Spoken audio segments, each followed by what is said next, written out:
След около час и половина идват нашите, ще ви запозная най-накрая. Нали не си забравила? Не. Топ, аз значи отивам само до магазина, да взема нещо за пиене и ти се приготвя. A few moments later.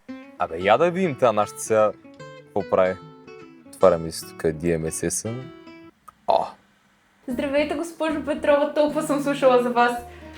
Ужас, ужас. От толкова време чакам... Какво чакам?